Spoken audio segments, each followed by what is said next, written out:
so if there was a no contact order as a condition of your parole, there, No problem with that whatsoever. If that's what they, like, I mean, if they at any time wanted to, Mhm. I would be like, whatever they want is what I'm willing to do. It's whatever they feel or whatever they want is I am more than willing to anything that they need.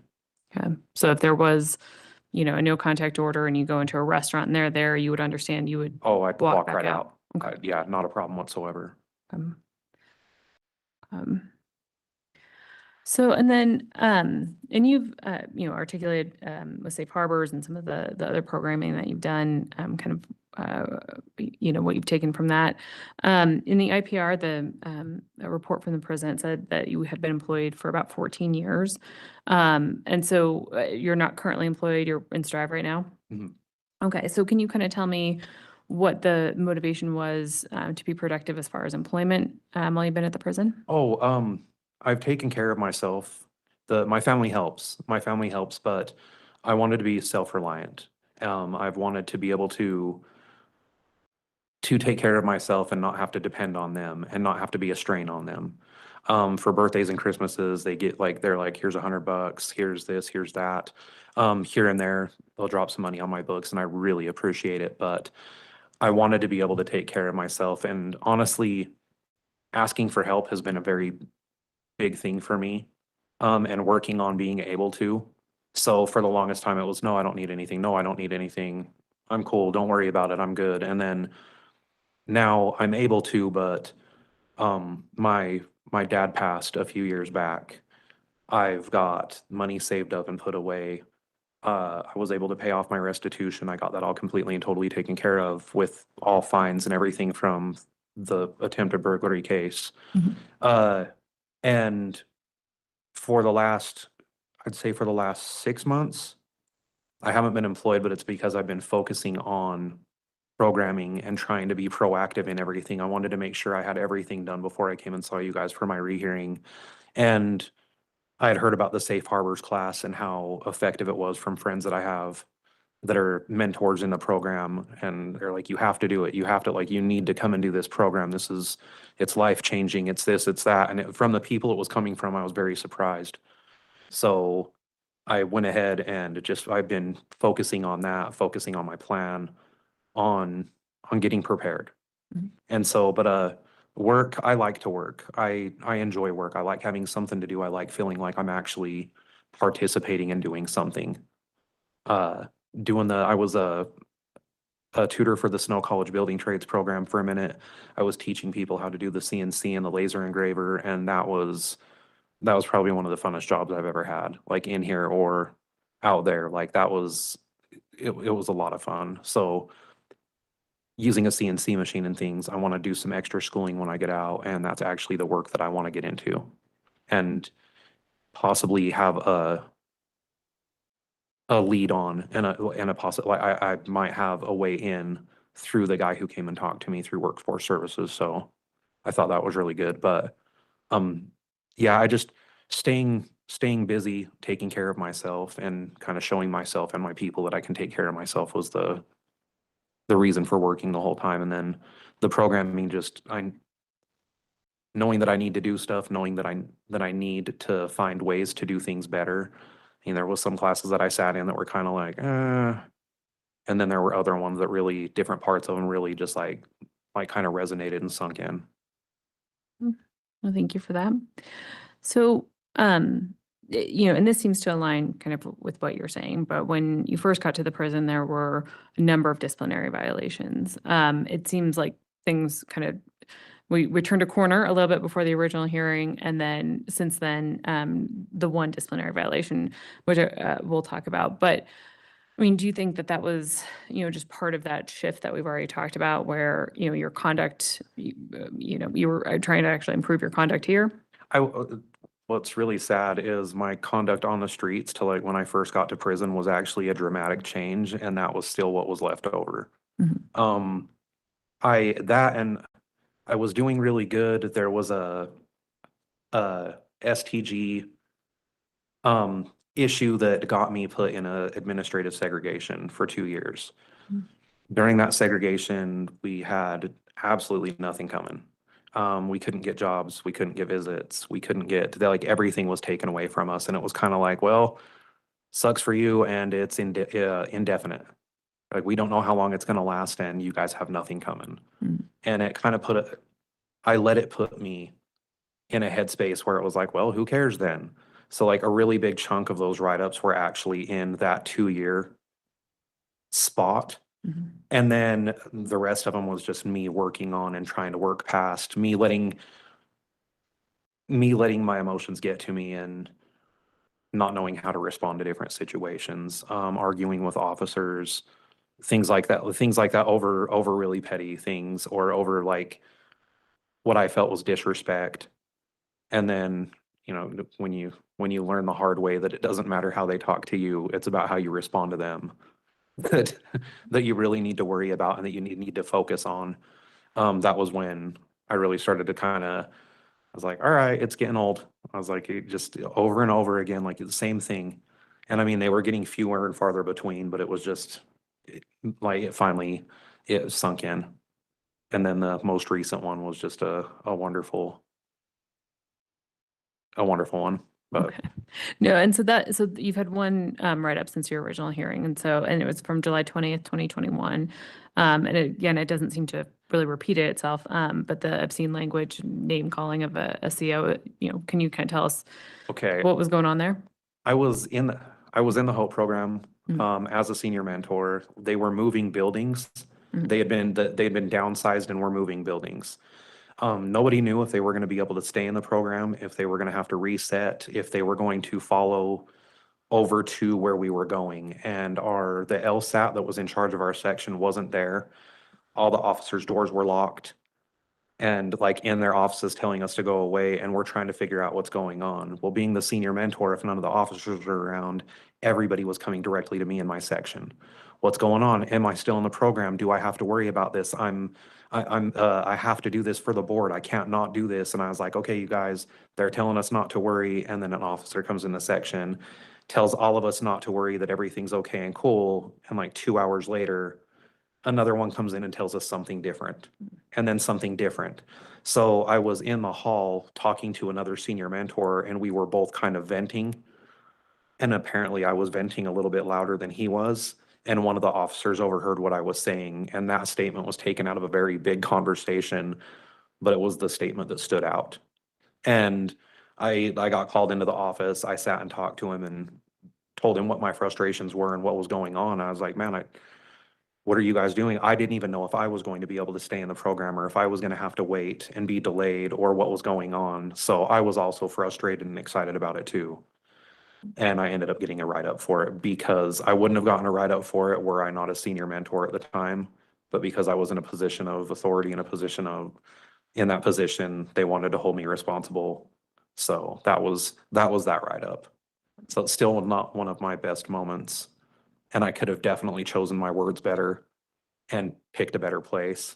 But I thought I was okay, and then it was a learning lesson. I mean, looking back on it now, because this seems to be the pattern is that there's frustration and then action without kind of thinking about the consequence. And so, and again, it hasn't repeated itself, but that's what as the board we're concerned about in the community. Because what you described was a stressful event, right? That, the uncertainty and then getting mixed messages that creates, anxiety, concern, all those things, frustration, things that you'll feel in the community undoubtedly. And so, the how you react is kind of what the board is concerned about. That was also one of the times where I thought my meds were doing really good Mhm. and had started taking myself off of them. Okay. I don't want to say that's what that was, but like honestly, I totally get what you're saying. And since then, and especially and because of that, because I even talked to the officer who wrote me up, and I was like, seriously, a write-up? I was like, and he was like, dude, you're a senior mentor. What were you expecting? He was like, we have to hold you accountable. This is something that he was like, and I was like, so if I wasn't a senior mentor, and he's like, I wouldn't have cared. It's like, all right. I was like, well, that sucks. And like you said, looking back on it, Mhm. it was, I could have vented better, or went and tried to find somebody to talk to, one of the officers, And it was a stupid mistake. It ended up being, like I said, a learning experience, but at the same time, it was just another, I mean, the few and far between, and they've been getting fewer and farther between, but it's still, I get what you're saying. No, and I will note, it's a sea level right up, and so, we're aware of kind of the relative seriousness that the corrections took it. So fair enough. One thing I did want to kind of follow up on, so in the progress report from the prison, they talked about how you completed the modified monitored program. Am I also understanding so that you started kind of associating with the juggalos when you were about 15, and then until that modified monitored, so what I'm saying, both in the community and then while you were in the prison, you kind of associated with them. Can you kind of talk to me about your status now and kind of what you would anticipate as far as being back in the community? And There are no worries whatsoever. I had friends. It was more, before I came to prison, it was a family. It was just a group of people who liked a lot of the same things and kind of hung out and like partied together. And there was no criminal element to it whatsoever. Uh, Upon getting to prison, there was really none around. And then when they started coming in, some of them had a different mentality and some of them had the similar same mentality. The just kind of like we're just friends who hang out and have like similar interests, not we're together and we're gonna unite and there's gonna be any kind of like criminal or gang activity. So when we got labeled STG, it was very surprising. And then a guy who got killed by somebody who was considered a juggalo, and then we got taken out of population for the 2 years. And all of us ended up having to deal with a lot of stuff that had absolutely nothing to do with us, but because of the affiliation and because of the name and the label, it was like it was kind of a shocker and a wake up, like, oh crap. I was like, and so getting off of the segregation, I ended up having to do, I had to go to, I ended up going to Max for a year and a half. Getting out of Max and going back into population. After talking to Sergeant Hart, who was the STG sergeant at the time, I ended up doing the STG monitored. He had asked me why I hadn't already done it, and I didn't really know anything about it. Nobody had, like, none of the officers had ever approached me. And as far as I knew, they weren't even considering juggalos that anymore. So, and I was like, well, like, what do I need to do? And he's like, well, continue doing what you're doing. Write me a letter, let me know what's going on, and I'll take it to OMR and make sure that they're okay with you doing this. He's like, you've had no trouble, you've been doing really good. He was like, you kind of turned over a new leaf. He's like, that's great. Like, let's get this past you so that you don't have to deal with it or worry about it anymore.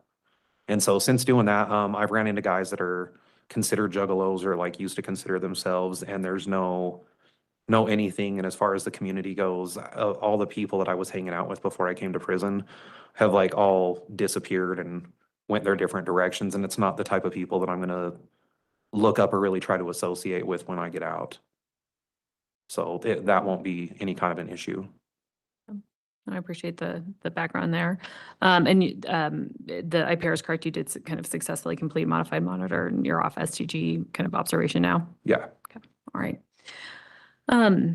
So, and we've touched on this a little bit, as far as kind of your mental health, and the reason why I do want to just ask you about it is because because of that communication error, we didn't get the psych review. It sounds like you do have some good insight into kind of, your own anxiety and depression issues and kind of medication management. Do you think now there are kind of needs that you have that aren't being addressed that would need to be addressed? I'm gonna get a therapist when I get out, like a one-on-one therapist that I can actually work through and with on some of the issues that I haven't really been able to resolve here. You get a half hour in an office with a different person every time. Yeah. So you don't really get a chance, at least now. Back before when I started, I was actually able to kind of like sit with the same person for about a year. And I worked through a lot of stuff and it really, really, really helped me. So I think if I was able to do that once I'm out, it's something that I'm gonna make a priority and stay on top of, just because of the change in the difference and the outlook. Mm. We're drastically different when I had somebody who knew what they were doing and was actually like walking me through it and pointing me in the right direction. And helping me know that I can actually make these decisions and these changes on my own, and not the like, oh, you need a magic pill to fix everything for you. It's like, no, you can do this. You learned it. You can unlearn it. I was like, you're insane. This doesn't work this way. But so I definitely, that is something that I'm going to do when I get out. And then in your board packet, you said Valley Behaviorals, where you would go, for, because I'm also thinking kind of medication continuity from being incarcerated to being in the community and kind of what the plan is there. So is it to go to Valley and start there? Yep. That's, and Medicaid to start off with until I start working. Once I'm working and have insurance, then I'll take care of it myself. But the medication that I'm on, I've made sure is very cheap.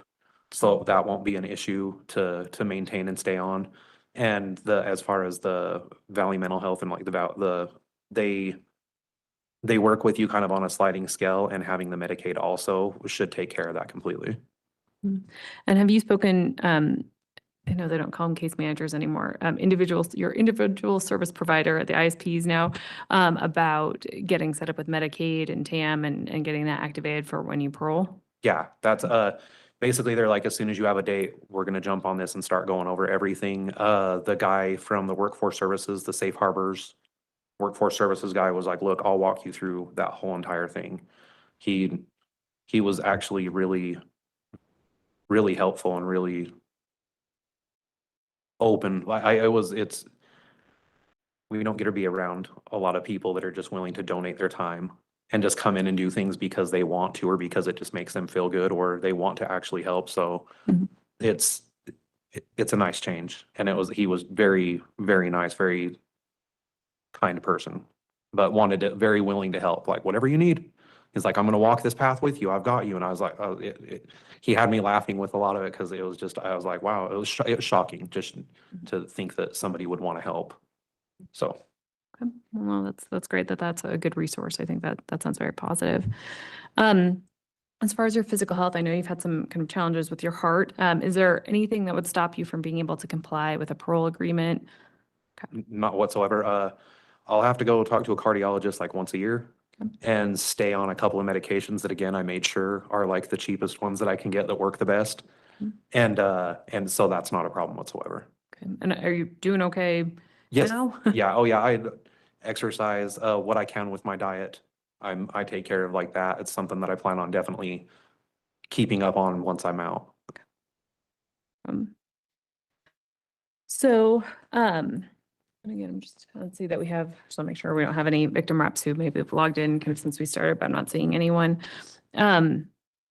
So as far as kind of release plans, I did review your board packet. And so before you were sentenced to prison, you were doing kind of flooring and things like that, that kind of construction labor type work. Is that still kind of the plan for parole release? That will probably, labor will probably end up being what I do right when I get out. Okay. Depending on what the guy from the Workforce Services, Brian, is able to set up for me. He talked about possibly getting me onto a CNC machine and working in a shop right off the get. If not, then that's my goal after. But like instant work, labor is just the easiest way to go, and it pays good, and I'm able. And you have the skills. So going and doing that, I can get a job almost instantly on any construction site, and then I can work on getting to where I want to go from there. All right. And then there have been a couple of kind of different ideas for kind of a housing plan. I think, well, in your current board packet, you said home in to start or some other transitional living. I reviewed the write-up from your last hearing, and I think the plan then was to live with your sister, or maybe it was your brother and your sister-in-law. Yeah. Good correction. So, you've talked about kind of your support system, but is the kind of interest now in being at the home in, or maybe a CCC, so you don't have to rely on people and you can be more self-reliant? Is that what I'm getting Honestly, from that? Okay. The room that I was going to use at my brother's house is now full with my niece who lives there. Okay. So not only that, but I don't want them to turn into my caretakers. Mhm. And I don't want them to feel like I don't want to be a burden. Like I put myself in prison.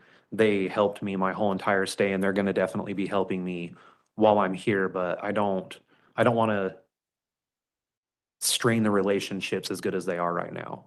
And I know if I call them, they like at the drop of a hat, I would have like anything I need, they would help me. And they're also like my older brother, like my brother is helping me with the money that he's holding on to for me. And my sisters helped me by I'm on the list to go into the home in. It's a sober living. It's no, like no visitors after 9 o'clock, men only. It's structured, it has its rules. I would have my own room, and I think that it would just be a really good way for me to integrate back into society but still have the structure, but still, and then like still have my freedom and like the ability to not have to worry about hindering someone else by my actions. Like if I get a job working nights, I don't want to be trying to sneak in and out of the house and just be a burden or a bother when I know that they like the hours that they work are the opposite type of deal. Okay, no, that makes sense. Um, so as far as, because again, you've been incarcerated for several decades now. And so, it's going to be a big adjustment. There's going to be a lot. Oftentimes, the board will order something called community correctional center with stabilization, which is basically you stay at a place where there's some structure, some accountability, until you're able to get, your job set up, a good living situation, have some money saved up. Do you think that kind of transitional plan would be helpful to you? Would you, what are your thoughts about going to a CCC? I could. I mean, I would definitely be willing to. I would hate to take a bunk from somebody who needs it when I already have the money and everything set up and ready to go aside from that. But if it was something you guys wanted done, like if it made you guys feel better about putting me back out, then I would definitely be willing to do it. I feel like that's kind of what I'm doing on my own with all the things that I have put together so far. But whatever, by all means, like if that's what you guys feel would be best, then I would be more than happy to do that. And then as far as treatment, we've talked a little bit about Valley already. You were at one time assessed for residential, which is why Hope was recommended and you completed that. I don't know what a current ASAM would put you, the substance use assessment would put you at as far as level of care.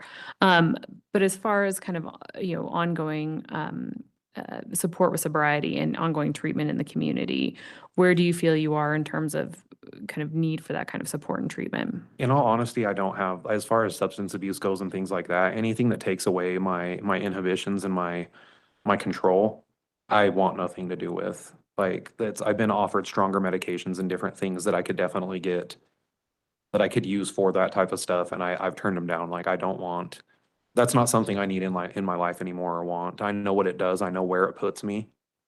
And I think honestly, what I was really doing was self-medicating. And now that I have medications that have got me balanced and stable, there's not a want for that anymore. So as far as that goes, like that's not the type of help that I need. All right, fair enough. So usually whenever anyone has kind of a substance use history, the board would order a substance use condition of parole, which often involves kind of a new assessment to see where things are. Is that something, you get a new assessment and they recommend even like a general outpatient level of care? I will happily do anything that the board wants done. Anything that you guys feel necessary, I'm more than willing to do. So if I went and did it and they said that they wanted me to do treatment, that's exactly what I would do. Well, I'll also note the recommendation from the prison and the IPR was quite favorable. And they kind of note kind of where you are and kind of how you've been doing. And so we certainly consider that. When the board makes a decision in really every case, we start usually with the guidelines. Yours is April of 2026. But then we look at kind of a number of, we call them domains, an ability to control your behavior, how you've changed, programming completion, institutional conduct, and victim impact is certainly an important one. And so there are, and we also look at kind of general assessments. We call it the LSR&R.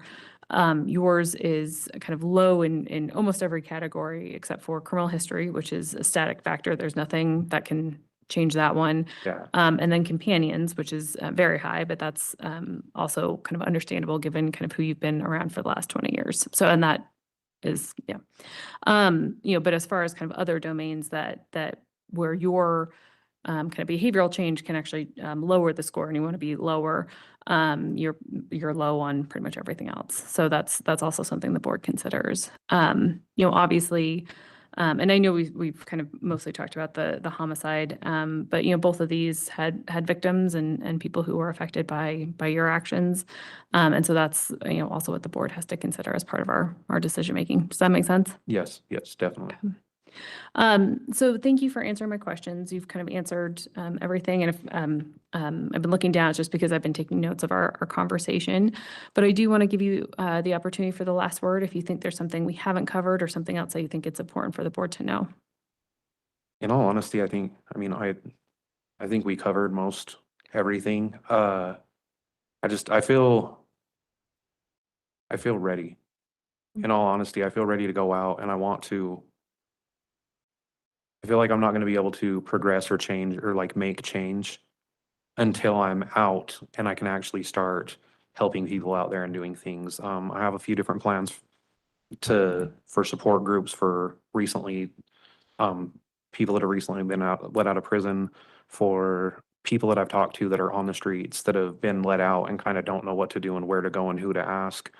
I've been kind of talking to them about different ideas on like things that can be done and whatnot. I'd really like to get out and be able to start doing those things. I'd like to be able to go and focus on that.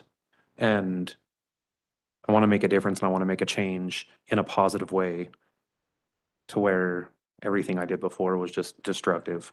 And that's not me anymore. It's not who I want to be. I really want to make a difference and to be able to, I don't know, like kind of help people that like with help that I didn't have, maybe be able to talk to people about issues that they have and let them know that they are able to make differences and make change, that it's not something that they're just stuck with and that's what they have to deal with. But that's where I'm pointed at. Those are my goals, and anything that you guys want done as far as counseling programs, reentry, I have zero problem doing. I'll do them the same way I did the HOPE program, building trades, culinary arts. Like I have zero problem doing any of these things and would be honestly happy and lucky to be able to do it. So just, I really wish I could change the things that I did. I know that I can't. And so the only thing I can do is look at the things in front of me and try to focus on those things and try to make sure that the things that I did and the things that I've been through and the things that I put people through fuel that change and fuel that want, that desire to help. That's all I have. All right, well, thank you for that. So where we go from here is, and again, if I've been looking down at all, just because I've been taking some notes of our conversation, but I've also read and reviewed your file carefully. You know, that includes recommendations and assessments and certainly the victim impact letters, which all the board members will review.